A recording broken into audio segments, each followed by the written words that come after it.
დიახ, დანარჩენ საქართველოში თუ 20 დღეა მიმდინარეობს საპროტესტო აქციები, ბათუმში შეიძლება ითქვას, რომ უწყვეტი საპროტესტო აქცია მიმდინარეობს უკვე 21 დღეა, იმიტომ რომ სწორედ ბათუმის შოთა რუსთაველის სახელმწიფო უნივერსიტეტი იყო ადგილი, სადაც სტუდენტებმა დაიწყეს უწყვეტი საპროტესტო აქციები. ისინი ათენებდნენ და აღამებდნენ უნივერსიტეტის შენობაში ერთადერთი მოთხოვნით, რომ დანიშნულიყო ხელახალი არჩევნები, რადგან მათი თქმით არჩევნები გაყალბდა და სწორედ ეს იყო მათი მთავარი მოთხოვნა. თუმცა შემდგომ უკვე ირაკლი კობახიძის გაუგონარი განცხადების შემდგომ მთელი საქართველო დადგა ფეხზე და ამ აქციებმა სხვა ფორმატი და სხვა მასშტაბი მიიღო.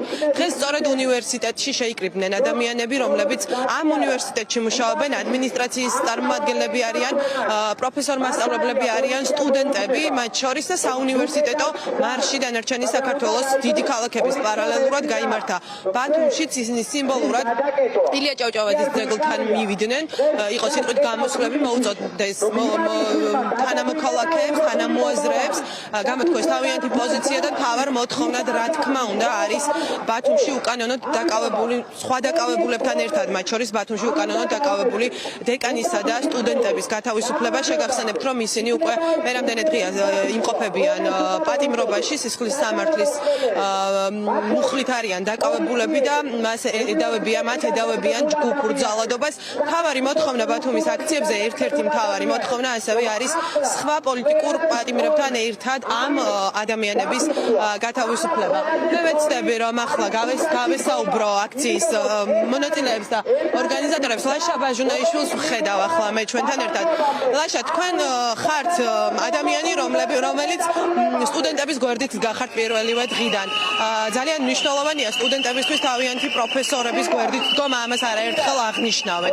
თქვენი როგორც მოქალაქის, როგორც პროფესორის, როგორც ამ ახალგაზრდების ზურგის გამაგრებელი ადამიანის პოზიცია რამდენად მნიშვნელოვანია დღეს კიდევ ერთხელ მე-20 დღეა მთელ საქართველოში, 21 დღეა ბათუმში, იმიტომ რომ სტუდენტები მანამდე ათებდნენ ღამეებს უნივერსიტეტში.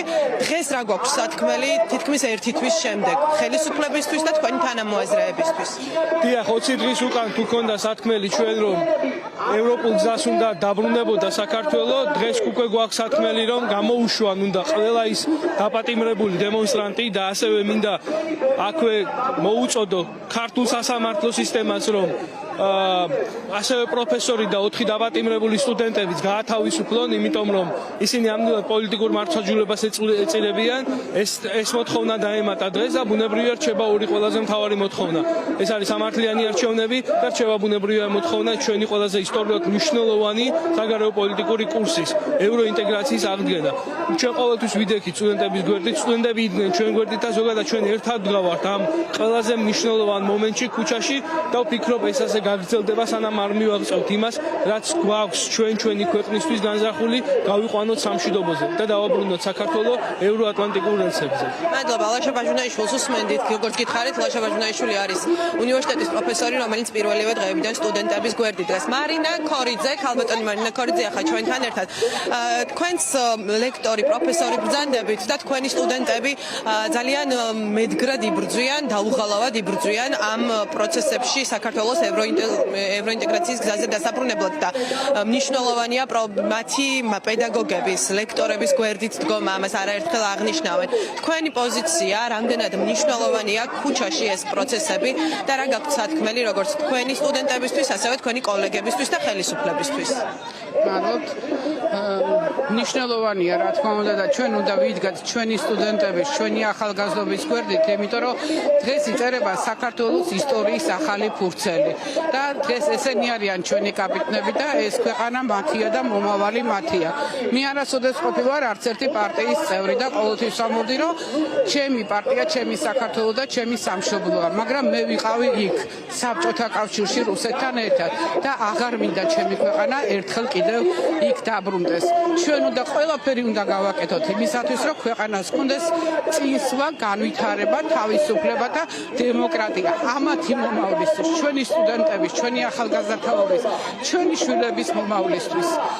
ეს ასეც მოხდება, აუცილებლად მოხდება ასე და იცით რა, ძალიან ბევრია ადამიანები, ვინც ჩვენსავით ფიქრობს დღეს მაგრამ აქ არ არიან, რაღაცას ერიდებიან, მაგრამ რა უნდა დაკარგოს ადამიანმა იმაზე ღირებული, ვიდრე სამშობლოს სიყვარულია.